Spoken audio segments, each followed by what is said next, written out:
Hi children, how are you? I hope you are doing good. And by the way, this is Saujanya. Welcome to e-Manabadi. And today we are going to talk about algebra chapter 11 class 6. And today our topic is variables. Children, as I said earlier, a variable is a number which doesn't have a fixed value.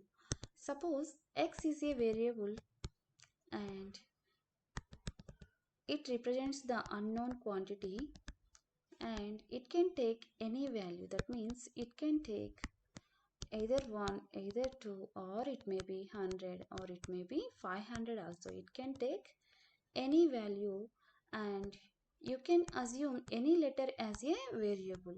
It may be L, it may be, here I have taken X, but you can take any letter as a variable. It may be L, it may be N, it may be Z, or it may be P.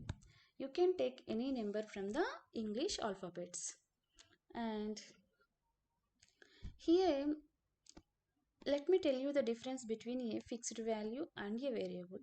Suppose if you have a triangle and if you were asked the number of triangles of the number of angles of a triangle, you can say for any triangle the number of angles are fixed, that is 3. For any triangle, whether it may be equilateral triangle or it may be isosceles triangle, the number of angles of a triangle are fixed, that is 3 angles.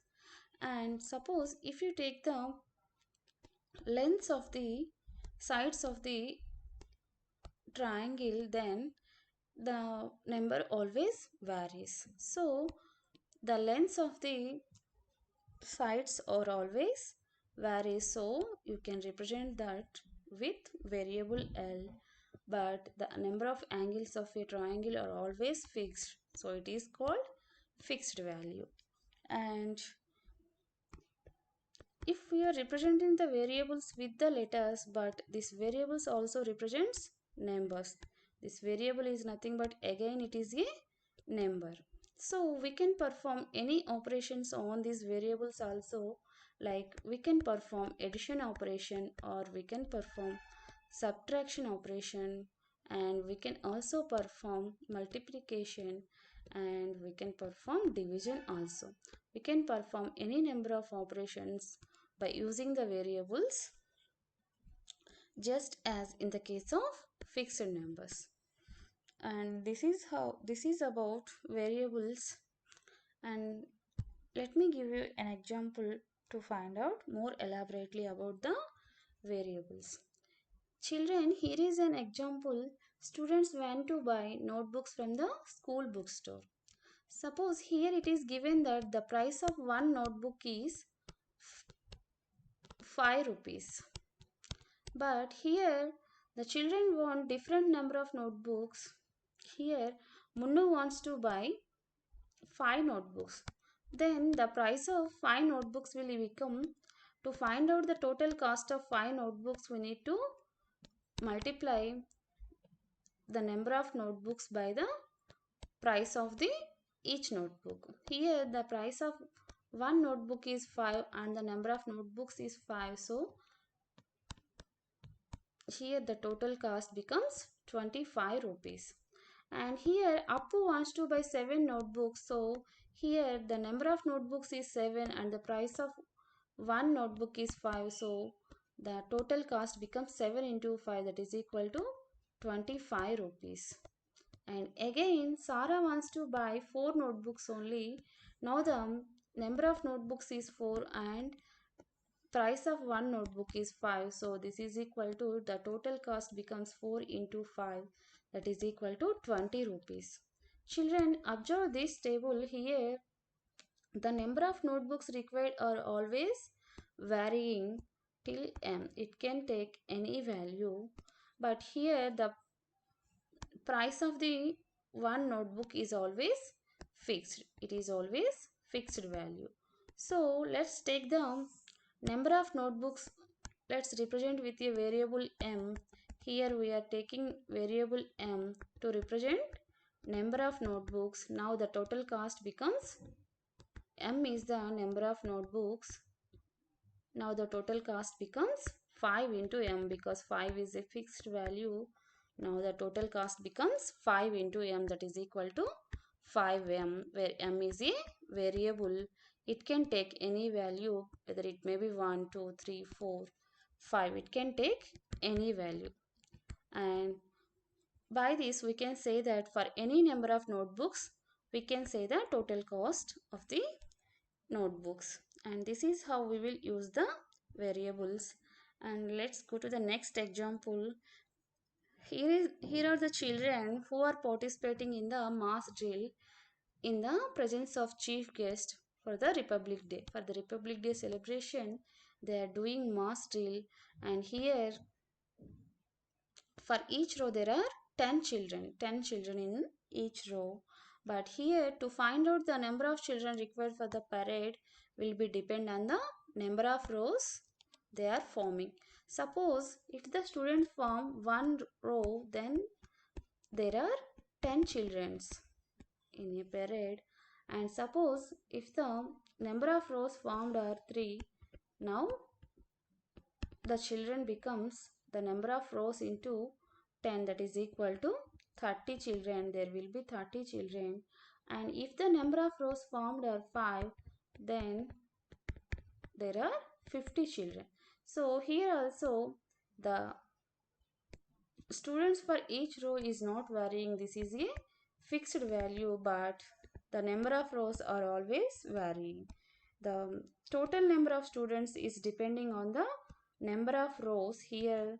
So let's take the number of rows as ours. Here we are, this number of rows are always varying, so the total number of children depends on the number of rows. So the varying value we are taking as variable R. So where R represents the number of rows. So from this we can say that now the total number of students becomes 10 R, because 10 is a fixed value where R is a variable that represents number of rows that are forming. So from this we can say that for any number of rows, the total number of students required we can say. So this is how we will use the variable. And here is one more example to get the elaborately on variables. Here it is given that Raju and Balu are brothers. Here are two boys who are brothers. But from this we cannot say that who is younger or who is elder. That means who is small and who is greater in their ages. Here, but it is said that Balu is younger than Raju. Younger means smaller. He is smaller in age. So Balu is younger than Raju. So from this statement we can say that here he is Balu because his height is small, and he is Raju because Balu is younger than Raju. So now the Balu age becomes younger than Raju by 3 years. So the Balu's age becomes Raju's age minus 3. We need to find out the Balu's age, we need to subtract the Raju's age minus 3. So let's take the, we don't know the age of Raju. So let's take the age of Raju as x years. So if Raju's age is x years, then Balu's age becomes x minus 3, because Balu is younger than Raju by 3 years. So if the Raju's age becomes 15 years, then the Balu's age becomes 15 minus 3, that is equal to 12 years. If the Raju's age becomes 9 years, now the Balu's age becomes 9 minus 3, that is equal to 6 years. So the Balu's age is always depend on the Raju's age x, where x is a variable which represents Raju's age. This x is a variable which represents the Raju's age, and this x minus 3, we are performing the subtraction operation on the variable x. So this x minus 3 is called expression. Okay, this is how we will use the variables in our real time scenarios.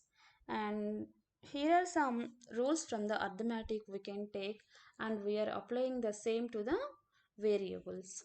Children, you know that in the arithmetic section, the addition of two numbers, it doesn't matter that the order of the addition of two numbers. Here 4 plus 3 is equal to 3 plus 4, that is equal to 7. Both are same. This 4 plus 3 is equal to 3 plus 4. We can say that 4 plus 3 is equal to 3 plus 4 in the arithmetic. But here the same we are applying to the variables. Here this a and b are the variables, and these variables always represents the numbers, so we can apply the same rule to the variables a and b. So from this we can say that a plus b is equal to b plus a, where the variables also represent numbers, so we can say that. And this law is called commutativity of the addition of two numbers. And again, coming to the multiplication of two numbers, here the order, it doesn't matter that the order of the multiplying of two numbers, that 4 into 3 is equal to 3 into 4, that is equal to 12. Here both are same. So from this, the same we are applying to the variables a and b, and where a and b also represents numbers. So from this we can say that a into b is equal to b into a. So this law is called commutativity of multiplication of two numbers. And again, if we wanted to multiply 3 into 48, and this 48 we can written as 40 plus 8, and we can write this as 3 into 40 plus 3 into 8. We need to multiply this 40 and 8 both with the number 3. So this is equal to 3 into 40 plus 3 into 8. Suppose if you take the 3 as A and 40 as B and this 8 as C, we can say that this is nothing but A into B plus C is equal to A into B plus B into C. So this is how we can apply these two variables a and b and c, where a, b, c are the variables. These variables also represent numbers. So the same law we can apply to the variables also. This law is called distributivity of the number. Children, please remember that a plus b is equal to b plus a, and a into b equal to b into a, and a into b plus c is equal to a into b plus a into c. This is how we will represent the variables in arithmetic section. If you have any queries, please comment on the comment section. Please do share, subscribe and like. Thank you, children.